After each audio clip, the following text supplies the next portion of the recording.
Sir అంటే తినడానికి కూడా లేదు రేపేంటి అని అన్నారు కదా! సో, అలాంటి వాళ్ళందరూ అఫోర్డ్ చేయగలరా సార్ ఈ అదృశ్య రత్నాల్ని? అదృష్టరత్నం పెట్టుకుందాం అని మీరు ఊహించుకుని మీరు ఎంతో శ్రమ పడితే కూడా మీరు పెట్టుకోలేరు. హ్మ్. అమ్మవారు ఆజ్ఞిస్తేనే మీరు పెట్టుకోగలుగుతారు. ఓకే. లేకపోతే ఇంటి పక్కనోడు లేకపోతే మా ఇంటి దగ్గర ఉన్నోళ్ళు ఆళ్ళు కాకుండా అమెరికాలో వాళ్ళు ఎవరో చెప్తూ వచ్చి పెట్టుకోవడం ఏంటి? సునైత మూర్తి గారు, ప్రసాద్ గారు అని ఉంటారు. ఆళ్ళు చాలా మంచి ధనవంతులు. మంచి వ్యాపార వ్యవహారాలు చేసి ఒక టైంలో దెబ్బతినిపోయారు. దెబ్బతినిపోయిన తర్వాత ఇప్పుడు అందరూ దేశంలో అందరికీ తెలిసినోళ్ళు వచ్చి పెద్ద పెద్ద కంపెనీలు పెట్టారు వాళ్ళు. వాళ్ళు పెద్దోళ్ళు. హ్మ్. ఆకలేస్తుంది. ఎవరిని అడగలేరు. ఆకలైతే ఆగదు కదా! అవును. పిల్లలకి ఫీజులు కట్టలేరు ఇంటికెళ్తే. ఇంటికెళ్తే ఇక ఇంటి బాధలు ఇంటికుంటాయి. అటు ఇంటికెళ్ళలేరు. మంచినీళ్ళు తాగడానికి రోడ్డు మీద తాగడానికి కూడా లేదు. ఆకలికి ఆయన చెప్తాడనమాట. అక్కడ దగ్గరలో సైనిక్‌పురి అని ఉంటది. రోడ్డు పక్కమట 2 అడుగులు పిట్టగోడలు కట్టుంటాయి. హ్మ్. ఆ పిట్టగోడల ఎనకాల చెట్లుంటాయి. పిట్టగోడ ఎనకాల చెట్టు కింద ఎవరికి కనపడకుండా ఇట్లా కడుపుని చేత్తో పట్టుకొని ఏడిసిన రోజులు సార్ అని చెప్తాడు. వచ్చినప్పుడల్లా గుర్తు చేస్తాడు. ఎందుకయ్యా ఈ చెడ్డ విషయాలు గుర్తు చేసుకోబాకు, మంచి విషయాలు గుర్తు చేయాలంటే, హ్మ్. లేదు సార్ చేస్తానంటాడు. ఆయన నా దగ్గరికొస్తే ఓకే గానీ, నేను ఆయన దగ్గరికెళ్ళాలంటే మాత్రం ఆయనది 6 అంతస్తుల బిల్డింగు 6000 గజాల్లో. ఓహ్! ఆయన దగ్గరికెళ్ళాలంటే 6 సెక్యూరిటీలు దాటుకొని వెళ్ళాలి. ఓకే. 6 నెలల ముందు అపాయింట్‌మెంట్ తీసుకోవాలి. ఆ స్టేజ్ ఇప్పుడాయన. సో, అంటే మీ దగ్గర అదృశ్య రత్నాలు తీసుకోవాలంటే అది రాసి పెట్టుండాలంటారా? రాసిపెట్టి ఉండాలి. రాసిపెట్టి మీరంతా నేను పెట్టేసుకుంటా నేను ఉరుకుతా పరుగుతా కాదు. అది ఆ టైం వచ్చినప్పుడు ఆటోమేటిక్‌గా అది వస్తది. అది పెట్టుకోగలుగుతారు, చేసుకోగలుగుతారు. ఒక ఆహ్, కాకినాడ పోర్ట్‌కి దగ్గరలో వాళ్ళు దాదాపు స్వతంత్రానికి ముందు నుంచి బొగుమిళ్ళ మూర్తి ఆళ్ళ తాతగారు. ఓకే. బొగుమిళ్ళ మూర్తి గారు, తాతగారు ఆళ్ళు ఆహ్, ట్యాంకులకి సంబంధించినయి ట్యాంకులంటే మన సైనికులకి ట్యాంకులకి సంబంధించినది ఏదో వస్తువులు తయారు చేస్తారు. హ్మ్. అయి ఆళ్ళే తయారు చేస్తారు. ఆళ్ళు దాంట్లోనే ఫేమస్సు. చాలా మంచిగా జరుగుతుంది. దాదాపు ఒక 30 సంవత్సరాల క్రితం ఏదో ఒక ఉపద్రవంలాగా ఏదో వచ్చింది. కాలసర్ప దోషం తగిలింది. ఇల్లంతా రోజు రోజుకి పాడైపోవటం, ఆళ్ళ ఆస్తులు ఎక్కడి నుంచి? హ్మ్. యానాంలో ఆస్తులు, కాశీ నుంచి కన్యాకుమారి వరకు అన్ని చోట్ల అన్ని నగరాల్లో ఇళ్ళు, ఆస్తులు ఏం చేసుకుంటారు డబ్బులు? హ్మ్. ఆ రోజుల్లో రూ. 30కి తయారు చేసేదే 3000కి అమ్మేవాళ్ళంట. ఓకే. 3000 మంది పనోళ్ళు ఉండేవాళ్ళు. హ్మ్. అది పెద్ద వైభవం ఉండేది. మొత్తం జీరో, జీరో, జీరో, జీరో అయిపోకుండా వచ్చారు. ఆళ్ళ మదర్ చెప్పుద్ది. "సార్ మీ దగ్గరకొచ్చే వరకు గురువుగారు మాకు ఒక్కరోజు కూడా మంచి రోజంటే తెలవదు. ఈ ప్రతిరోజు అమ్ముకోవటమే. ప్రతిరోజు ఏదో ఒక ఇబ్బందులే. ప్రతిరోజు చేసుకోవటమే. ప్రతిరోజు ఏదో ఒక ఉపద్రవాలు." హ్మ్. ఆళ్ళకి 6 పిల్లలైతే 4 పిల్లలు చనిపోయారు. నలుగురు విడివిడిగా. ఎదురుగుండా చనిపోతుంటే కూడా ఏం చేయలేకపోతున్నామండి. హ్మ్. చేయలేకపోయేవాళ్ళం. కాలసర్ప దోషం అది అంత తీవ్రంగా ఎవరో ఏదో చేశారు. చేసిన విషయం తెలుసు. ఈళ్ళకేం తిరిగి చేయటం కుదరదు. ఇగ ఎంత ప్రయత్నమో చేశారు. హ్మ్. రోజు రోజుకి జీరో అయిపోతున్నారు. మన దగ్గరకొచ్చి సుమారుగా 3, 4 సంవత్సరాలు అవుతది. పెట్టుకున్న 15 రోజులకే ఆళ్ళకి మళ్ళీ సైన్యం నుంచి వాళ్ళకేదో అవసరం వస్తే వాళ్ళు ఎవరు ఇది చేసేదని చూస్తే వీళ్ళ పేరొచ్చింది. ఆ మిషనరీ గాని, ఆ టెక్నాలజీ గాని ఈళ్ళ కంపెనీ దగ్గరుంది. ఓకే. వాళ్ళు వీళ్ళని సంప్రదించారు. సంప్రదిస్తే వీళ్ళు చెప్పారంట మేము ఇదివరకు చేసిన రోజుల్లో ఓకే. మా నాన్నగారు కూడా తాతగారు అప్పుడు చేసాడు. ఇప్పుడు మా నాన్నగారు కూడా ముసలోడయిపోయాడు. హ్మ్. మా దగ్గర వర్కర్స్ లేరు. ఆ ఫ్యాక్టరీ కూడా మూసేసింది. గవర్నమెంట్ సీల్ చేసింది చూసుకోమంటే, ఆళ్ళు కరెక్ట్‌గా 3 రోజుల్లో గవర్నమెంట్ దగ్గర నుంచి ఆటోలు తీసుకొచ్చి, బ్యాంకుల నుంచి లోన్‌లు తీసుకొచ్చి, నాన్నగారికి వైద్యం వాళ్ళే మిలిటరీది వాళ్ళది హాస్పిటల్ ఉంటదంట. హ్మ్. హాస్పిటల్‌కి తీసుకెళ్ళి వైద్యం చేయించి, మొత్తం లైన్ చేపిచ్చేసి, వర్కర్‌లు మంచి వాళ్ళని తీసుకొచ్చి పెట్టి, ఆ ఫ్యాక్టరీని ఓపెన్ చేశారు. 15 రోజుల్లో స్టార్ట్ అయిపోయింది ఆళ్ళది. ఓహ్! ఆళ్ళిప్పుడు దేశ విదేశాల్లో మళ్ళీ పేరు ప్రఖ్యాతులు. ఆళ్ళిప్పుడు విమానానికి సంబంధించినయి, కొన్ని ఎయిర్‌పోర్ట్‌లకి సంబంధించినయి చాలా పెద్ద పెద్దవి పని చేస్తారు. చాలా పెద్ద పేరు ప్రతిష్ట. మళ్ళీ ఆవిడ చెప్పుద్ది, "ఇదేంటి సార్ ఇట్లా వింత ఏంటి సార్ ఒక్క రోజుకే మనం ఇంట్లో గనుక చీకటున్న లైట్ ఒక హాల్‌లో ఒక్కసారి ఫ్లడ్ లైట్ ఏస్తే అట్లా హాల్‌లో లైటింగ్ వస్తే అట్లా అయిపోయింది సార్ మా లైఫ్‌లో." ఓకే. అంటే వాళ్ళ జాతక చక్రం బట్టి మీరు ఈ అదృష్ట అసలు రత్నాలనేవి జాతక ఇస్తారా? చక్రం అనేది మేమెప్పుడు చూడమ్మా. ఓకే. మీ జాతకం ఎప్పుడు చూడాలి? మీ జాతకం బాగా నడుస్తున్నప్పుడు అసలు జాతకం చూడాల్సిన అవసరమే లేదు. హ్మ్. అసలు మీకు జాతకం ఏం లేదు. మీ జాతకం లేకపోతే మీకు డబ్బులొద్దా? వ్యాపారం వద్దా? వ్యవహారం వద్దా? గొప్పతనం వద్దా? పిల్లలొద్దా? ఐశ్వర్యం వద్దా? అన్నీ అవసరమే గదా! మరి దేన్ని సరే బట్టి ఇస్తారు జాతకం సార్? చూసారే అనుకోండి. హ్మ్. మీరు అనురాధ నక్షత్రం హ్మ్. లేకపోతే కుంభరాశి హ్మ్. దాని రెండిటికి శని. హ్మ్. శని అంటే ఇప్పుడు మెడలో ఇనప గొలుసులు ఏసుకోం గదా! శని అంటే ఇనుము గదా! అవును. ఇంట్లో బొగ్గులు పెట్టుకోం గదా! హ్మ్. మన ఇంట్లో ఎప్పుడు బంగారమే కావాలి మనకి. మన ఇంట్లో ఎప్పుడు సుఖం, సంతోషం, ఐశ్వర్యము, డైమండ్సు, గొప్పదనము, పేరు ప్రతిష్టే కావాలి మనకి. శని ఉందని చెప్పి శని వెళ్ళము, అలాగే కుజుడు ఉన్నాడు చెప్పి కత్తి తీసుకుని యుద్ధానికి వెళ్ళము, రాహు ఉన్నాడని చెప్పి చీకట్లో కూర్చోము. మనకి ఇప్పుడు కావాల్సింది ఏది కావాలో దానికి వెళ్ళాలి. జాతకం ప్రకారం మీకు చెడు ఉన్నప్పటికీ చెడు మీకు వద్దు, వదిలేసేయండి. ఏ ప్రకారం ఇస్తారు సార్ అదృష్ట రత్నాలు అదృష్టరత్నం అనేది అవసరాన్ని బట్టి, అంటే బేసిక్ స్టోన్ ఇందాక మీకు చెప్పాను చూసారా, మీరు విష్ణుమూర్తికి ఏ నక్షత్రం ఉందని ఏ రాసి ఉందని ఆయన కస్తూమణి పెడతారు. కస్తూమణి అంటే ఇక దాంట్లో అల్టిమేట్. అలాగే అదృష్టరత్నం అనేది బేసిక్ స్టోన్, అది ఎవరికైనా సూర్యుడు లాగా అనమాట. ఆడైనా మొగైనా చిన్నైనా పెద్దయినా. ఒక ఆయన ఉన్నాడు, ఆయన వ్యవసాయ శాస్త్రవేత్త సుబ్బారావు గారు. ఆయన నూజివీడి సీడ్స్ అట్లాంటి పెద్ద పెద్ద సంస్థలు కూడా పనిచేశాడు. పెద్ద పెద్ద సంస్థల ద్వారా నాతో వచ్చి మళ్ళీ వాళ్ళకి కూడా పనిచేశాడు ఆయన. సార్ ఎప్పుడన్నా మేము ఏదైనా వ్యవసాయ క్షేత్రానికి వెళ్ళినప్పుడు అది మొత్తం పాడైపోయింది, అయినా సరే ఈ రైతుని ఎట్లయినా బాగు చేయాలంటే నా దగ్గరున్న అదృష్టతను తీసి రాత్రిపూట నీళ్ళలో పెట్టి ఆ నీళ్ళు తీసుకెళ్ళి అన్ని చెట్లకి చల్లి వస్తాను సార్, వాడు 4 రోజుల కల్లా బ్రహ్మాండంగా ఎండిపోయింది కూడా మంచిగా అయిపోయింది సార్ అని చెప్తాడు. అంటే ఈ అదృష్టతను యొక్క పూర్వం మట్టికైనా చెట్టుకైనా చేమకైనా ఆడైనా మొగైనా చిన్నైనా పెద్దైనా ఎవరికైనా పనిచేస్తుంది. విశ్వం మొత్తం వ్యాపించిపోయి ఉంటుంది. మీరు అదృష్టరత్నం పెట్టుకుంటే విశ్వం మొత్తం మీకు అనుకూలం అయిపోద్ది. మీరు ఇక్కడ కూర్చుని అదృష్టరత్నం పెట్టుకుంటే మీకు ఏదైనా అమెరికాలో రాజ్యం మార్పో లేకపోతే ట్రంప్ పోయి వేరే వాళ్ళు రావడం వలన మీకు ఉపయోగం అవుతాయి, అది జరిగిపోద్ది. అదొక విచిత్రం. విచిత్రాలు జరుగుతాయి. మీకు గవర్నమెంట్ ఏదో జీవో రావాలి, లేకపోతే కలెక్టర్ గారి దగ్గర పని ఉందనుకోండి, వాళ్ళు చాలా నియమాలు ఉంటాయి వాళ్ళకి. మీరు మినిస్టర్ గారితో ఫోన్ చూపించినా కూడా కలెక్టర్ గారు చేస్తానంటాడు, కానీ ఆయన మినిస్టర్ గారు 5 సంవత్సరాలు అయిపోద్ది ఈయన దిగిపోతాడు, కానీ ఆయన మాత్రం చేయడు. ఎప్పుడు చేస్తానంటాడు. అంటే ఆయన చాలా రూల్స్ రెగ్యులేషన్స్ ఎవరు ఉంటుంది, ఇది ఏం చేసినా ఎరిగిపోతాడు. అదృష్టరత్నం పెట్టుకున్న వాళ్ళు చాలామంది ఎక్కడెక్కడి నుంచి 500 కిలోమీటర్లు కాళ్ళకి చెప్పులు లేకుండా నడిచి వచ్చిన వాళ్ళు ఉన్నారు. ఎందుకే అట్లా వచ్చారంటే, సార్ మేము 40 సంవత్సరాల నుంచి కలెక్టర్ గారి దగ్గర కాగితాలు అయిపోయినాయి, కోర్టులో కేసులు అయిపోయినాయి, అన్నదమ్ముల్లో తగువులు, ఇట్లాంటివన్నీ కూడా పెట్టుకున్న 15 రోజుల్లోనే మాకు అన్నీ మంచిగా అయిపోయినాయి సార్, మేము ఎంత సక్సెస్ఫుల్ అయిపోయినా. దాంట్లో వీడియోలు ఉంటాయి చూడండి. షేక్ అన్వర్ బాషా గారు వారు మొక్కుకున్న విధంగా 500 కిలోమీటర్ల భద్రాచలం అవతల నుంచి కాలినడకను వచ్చారు.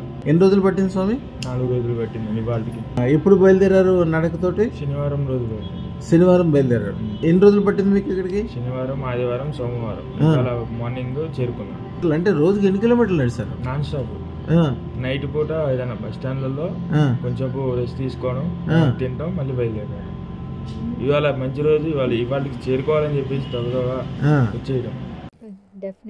దాంట్లో అదృష్ట జ్యువెలర్స్, దాంట్లో అదృష్టరత్నం అని కొట్టినా కూడా మీకు యూట్యూబ్లో వస్తుంది. ఎక్కడెక్కడి నుంచి నడుచుకుంటూ వస్తారు.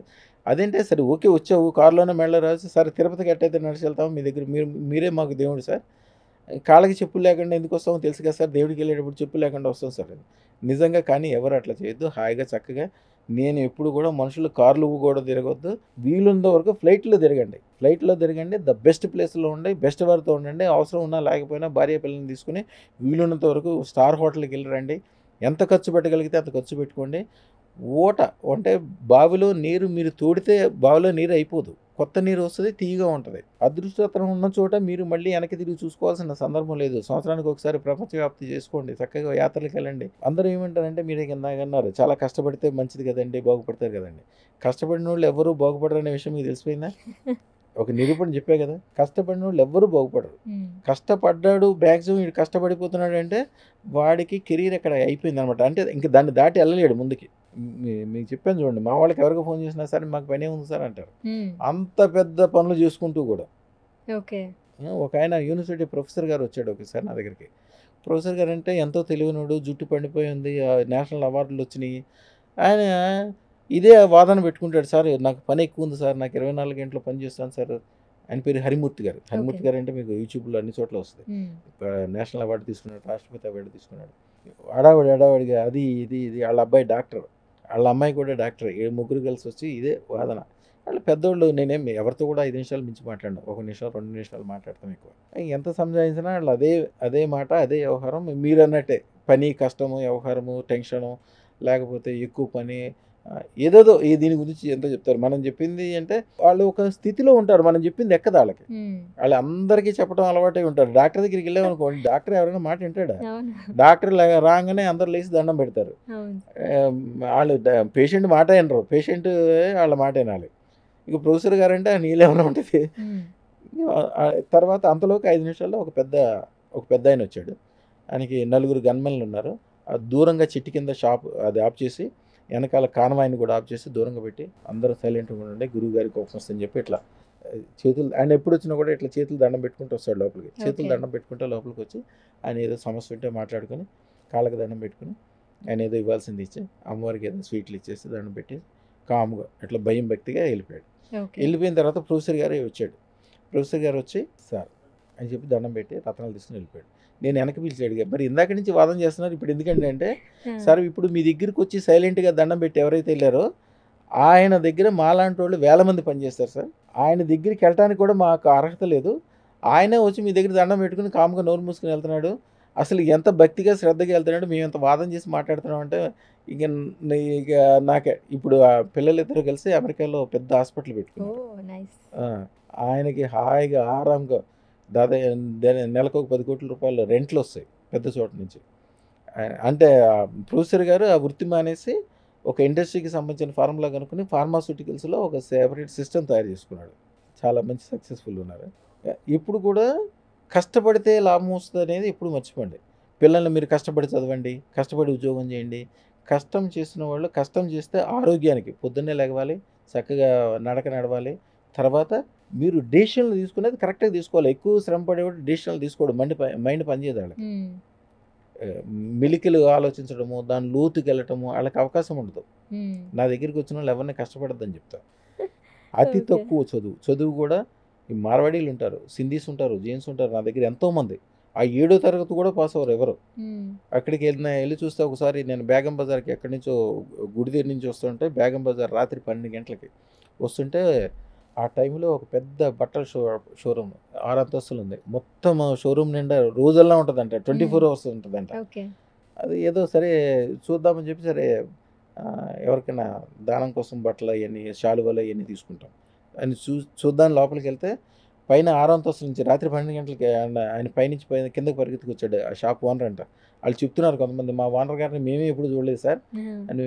ఆయన టీవీలో చూసి నన్ను చూసి కిందకి పరిగెత్తుకుంటూ వచ్చాడు. సార్ 12 సంవత్సరాల క్రితం వారు ఏమీ లేనప్పుడు ఆయన వేరే చోట బట్టలు సైకిల్ మీద అమ్మే బిజినెస్ అంట ఆయన. ఓకే. అప్పుడు మీరు పేరు ఇచ్చారు, మీరు చేశారు. వాళ్ళ నాన్నగారికి ఇచ్చామంట. నాన్నగారికి ఇచ్చాము, అప్పుడే ఆ రోజుల్లో పెట్టాము సార్. ఇది రోజు రోజుకి డెవలప్మెంట్ చెందుతుంది. ఈ చుట్టుపక్కల ఏరియాలో అందరికి హోల్సేల్ మేమే ఇస్తాము. మాకు ఇక్కడి నుంచి విదేశాల్లో కూడా పేరుంది అని చాలా ఒక గంట సేపు చెప్పాడు. ఆయన సీట్లో నన్ను కూర్చోబెట్టి కింద కూర్చున్నాడు. ఆయన హాల్లో ఈసారి మా నాన్నగారు పెట్టారు మీ ఫోటో. అప్పుడు మీరు చూస్తే చూడండి ఎంత చిన్నగా ఉన్నారో, ముఖం కూడా ఎంత చిన్నగా ఉంది, మనిషి చిన్నగా ఉన్నారు. అప్పుడు మా నాన్నగారికి పెట్టుకున్న ఫొటోస్ రోజు దండం పెట్టుకుని మేము అన్ని పనులు చేసుకుంటాం ఓకే. అని అన్ని చెప్తున్నాడు. మేము ఆ రోజుల్లో ఇచ్చిన రూపాయి బిళ్ళలు కూడా దానికి పెద్ద ప్రత్యేకంగా గోల్డ్ ఫ్రేమ్ కట్టించాడు. మేము ఎవరికి వచ్చినా మన దగ్గరికి వచ్చిన వాళ్ళకి రూపాయి బిళ్ళలు కొట్టిస్తాం. ఓకే.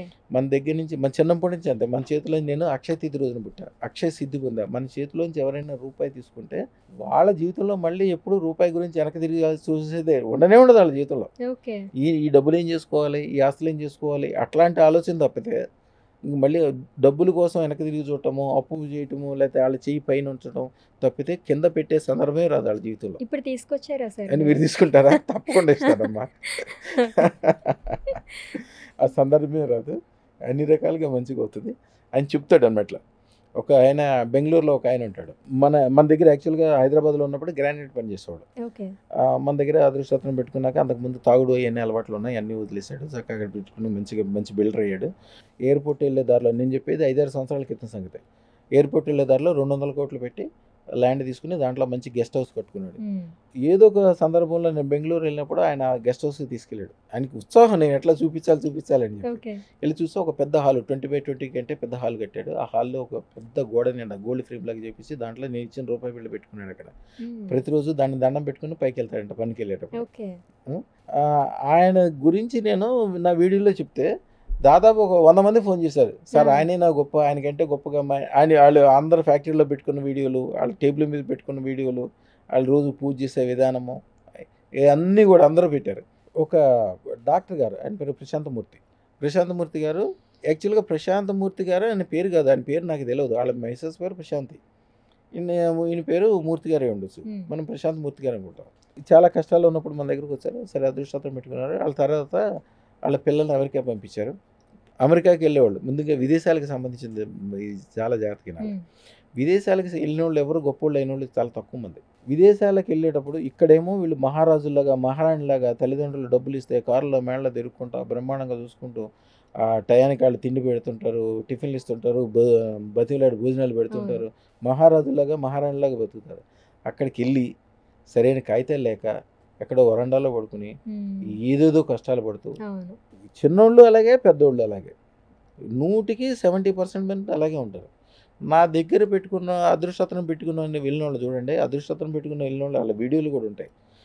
సుమారుగా 270 మందికి సొంత విమానాలున్నాయి. ఓకే.